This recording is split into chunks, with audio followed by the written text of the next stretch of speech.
Nous passons maintenant aux questions 5, 6 et 7 de l'exercice 2 du TD3 de base de données. Alors dans ces trois questions qu'on va essayer de traiter d'une manière globale, on va s'intéresser à cette partie-là du diagramme de classe, c'est-à-dire celle qui concerne la classe employée et la table supérieure.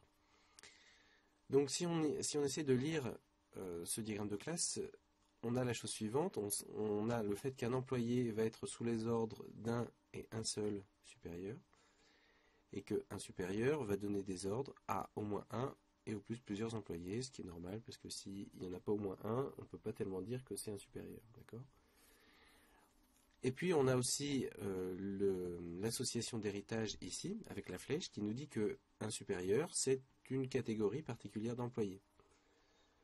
Alors, comme tout à l'heure avec dependent, on a une classe supérieure où il n'y a pas d'attributs. Alors du coup, on pourrait se dire qu'il manque des attributs, mais en fait, ici, c'est plutôt justifié dans le sens où un supérieur est une sous-classe d'employés, donc par définition, la clé primaire d'employé, c'est-à-dire SSN, est un attribut de supérieur, même si on ne le note pas dans le diagramme de classe UML, mais quand on transformera, si on avait à transformer cette classe supérieure en une table en relationnel, on verrait apparaître la colonne SSN, qui serait donc la clé primaire de supérieur et en même temps une clé étrangère vers le SSN d'employé. Donc ici, il y a au moins un attribut. C'est SSN de l'employé qui est au moins un attribut de supérieur. Donc, ce n'est pas une erreur de modélisation, on n'a pas oublié d'intégrer des informations par rapport à supérieur. Alors après, on nous demande à la question 5, qu'est-ce que les cardinalités 1.1 de employé dans orders empêchent théoriquement de faire. Donc, employé là, les cardinalités 1.1 sont celles-ci, là, qui sont écrites juste avec un 1, c'est un raccourci d'écriture, je vous le rappelle. Donc ça veut dire quoi? Ça veut dire qu'un employé pris au hasard, il a forcément un supérieur et il en a toujours un, mais pas plus d'un.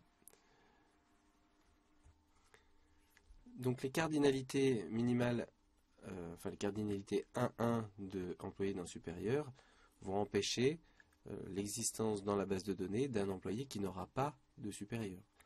Typiquement, c'est le cas du chef d'entreprise qui, lui, n'a pas de supérieur puisque c'est par définition le chef d'entreprise. Et en fait, cet argument-là est confirmé dans le texte, quand on regarde le paragraphe B, par la phrase qui nous dit qu'un employé, il se peut qu'un employé n'ait pas de supérieur, pour ce cas-là. Donc ici, il va falloir mettre une cardinalité minimale à 1, et remplacer le 1.1 par un 0, 1. Alors ensuite, on peut continuer sur la question numéro 6 et se demander qu'apporte la table supérieure. On verra la table manager par la suite. En fait, la table supérieure, elle apporte l'information qu'il y a un supérieur, mais bien que on a dit que le SSN était un attribut de supérieur, malgré tout, la table supérieure, la classe supérieure n'apporte pas grand-chose de nouveau, puisqu'il n'y a aucun attribut nouveau dans cette classe-là. Donc l'idée, ici, ce serait de pouvoir se passer de la classe supérieure tout en disant les mêmes informations, tout en faisant en sorte qu'un employé puisse avoir 0 ou 1 supérieur, et qu'un employé puisse être le supérieur de, à ce moment-là, de 0 ou plusieurs employés.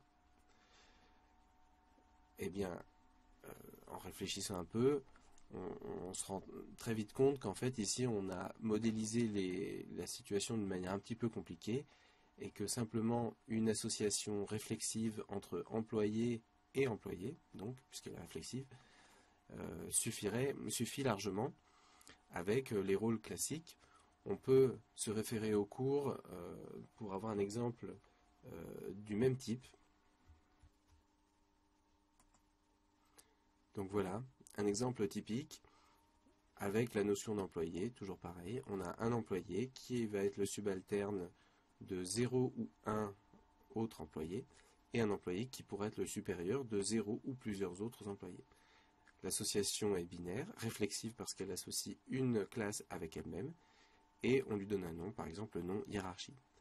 Eh bien, on peut faire ce genre de choses aussi dans le cadre de notre exercice de TD. Faisons-le. Donc voilà, on a remplacé la classe, on a supprimé la classe supérieure avec les deux associations qui étaient associées, et on a recréé une association orders entre un employé qui va être lié à 0 ou plusieurs autres employés dans le cas d'un rôle de supérieur, ou qui va être lié à 0 ou un employé dans le cadre d'un rôle de subalterne par rapport à son supérieur, quand il en a un. Donc, on peut dire que la classe supérieure n'était pas strictement nécessaire. On va voir maintenant que la classe manager n'est pas non plus strictement nécessaire. Alors, contrairement à la classe supérieure, la classe manager apporte un attribut nouveau, MGR Start Date, qui est la date de prise de fonction du manager. Et puis, on a aussi la clé primaire, toujours pareil, SSN, clé primaire d'employé, qui est un attribut de manager, même si on ne le note pas dans le diagramme de classe, tout simplement parce que il y a l'association d'héritage entre manager et employé. Et la clé primaire de manager, c'est SSN. Alors pourquoi peut-on se passer de manager? En fait, ça vient de l'association manage ici. En effet, un manager va gérer, manages, un département, et un seul département. Donc là, on a un en cardinalité minimale, un en cardinalité maximale. Et un département est de son côté géré par un et un seul manager. On ne peut pas avoir de département pour lequel on ne connaît pas le nom du manager, pour lequel il n'y a pas de manager. Donc c'est 1-1 et 1-1 des deux côtés. On est donc dans le cas d'une association binaire 1-1, là je parle des cardinalités maximales, mais en plus, une association binaire 1.1 d'un côté et 1.1 de l'autre. Donc que des 1 partout. Dans ce contexte, on peut être amené à se demander si on a besoin d'une entité département ou d'une entité manager.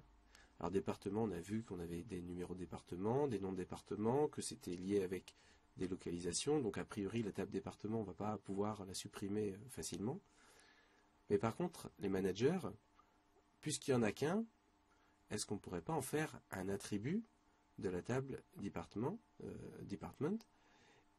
quitte à mettre la date de prise de fonction du manager du département dans le département? Ce ne serait pas totalement illogique d'avoir comme attribut de la table department la date de prise de fonction du dernier manager. Eh bien en fait on peut le faire très bien et c'est ce qu'on va faire tout de suite. Alors dans une première étape, je viens d'ajouter l'attribut MGR Start Date à department. Autrement dit, je peux l'enlever de manager. Du coup manager devient une coquille vide en quelque sorte, sauf que attention, on n'oublie pas, on a le SSN d'employé qui est attribut de manager, quand même. Donc il faut que cette information SSN, on puisse la trouver quelque part. Alors on pourrait la mettre directement dans Department, en mettant manager, SSN manager, par exemple, pour avoir le numéro de sécurité sociale du manager, en attribut de Department. Mais comme tout à l'heure, en fait, dans une question précédente, MGR SSN, donc le SSN du manager, c'est en fait le lien entre department et employé. Donc, au lieu de le mettre directement comme un attribut, on va le mettre d'une manière plus claire et plus adéquate dans un diagramme de classe UML. On va mettre cette information sous la forme d'une association, puisque ça représente le lien entre department et employé. Autrement dit, on va supprimer manager, comme ceci. Du coup, on supprime bien entendu le lien d'héritage. Et puis, l'association manage, on va la relier avec employé. Alors du coup, là, il va falloir modifier un tout petit peu les cardinalités, tout simplement parce qu'un employé n'est pas forcément le manager d'un département, et un département... alors, par contre, un département est forcément géré par un et un seul employé. Du coup, ce sont ces cardinalités-là, 1.1, qui vont devoir changer. Donc, c'est du côté de manager, si je ne me trompe pas. Donc, un employé va pouvoir gérer 0 ou un ou plusieurs départements. On peut éventuellement mettre plusieurs en allant vérifier dans le texte qu'on a bien cette possibilité-là. Voilà.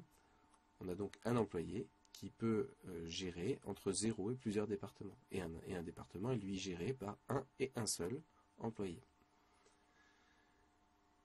C'était donc la fin de ces questions 5, 6 et 7.